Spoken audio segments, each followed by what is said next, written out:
In this video, let's talk about the MACD crossovers, one of my favorite indicators, not just because it's visible and easy to use, but mainly because of its reliability when used properly, with combination of the price or other technical tools of your choice. So what is the MACD crossover? Where is it found? How is it used? Let's break it down.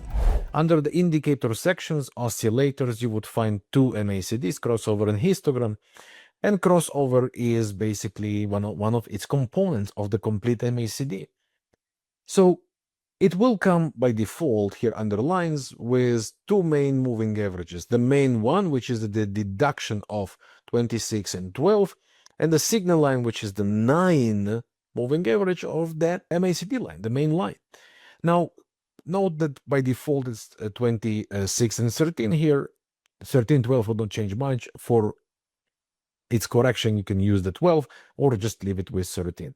Signal period is what will give the signal line, the 9 moving average, on the main line, the smoother version. You can choose the visibility, of course, and the levels if you would like to add any, but this is how it looks like by default. The uses of this indicator are absolutely straightforward, very straightforward and easy to use. What traders love watching here is the crossover. The yellow line is the MACD line, the main line, the deduction of the two moving average. Red line is the signal line, which is the moving average on the MACD line. So crossing between them give indication of the market direction. When the moving average crosses down, indication is that we expect it to go lower. When it crosses up, we expect it to go higher. Of course, for more reliable or I would say clearer ways to join the trend, traders love to combine these horizontal, unseen, I would say, level of 0.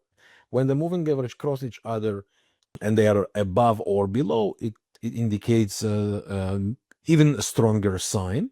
So, for example, when you are on a bearish trend and the moving averages cross each other to the downside in the negative area, it gives very strong sign for a trend continuation. So these are the most common uses of the MACD in terms of join the trend when the moving average cross each other.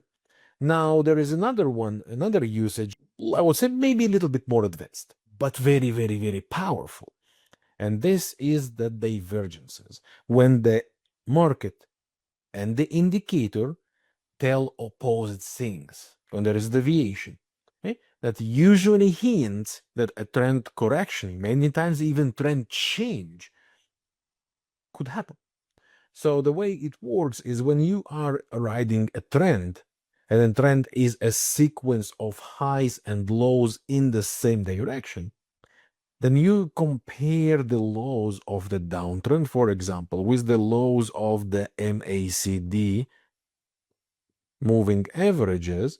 And what you will spot here, that while on the market the price go down, making lower lows, on the MACD it makes higher lows, indicating a bullish divergence and a potential trend change, or at least correction for the trend. Very visible, very user-friendly. I would not recommend using that as a standalone tool to make your trading decisions or rely on that solely.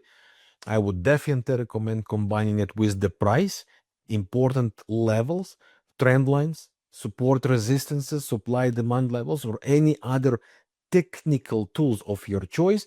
And the combination of these tools together with the MACD could provide you great signals and great timing to enter your trades.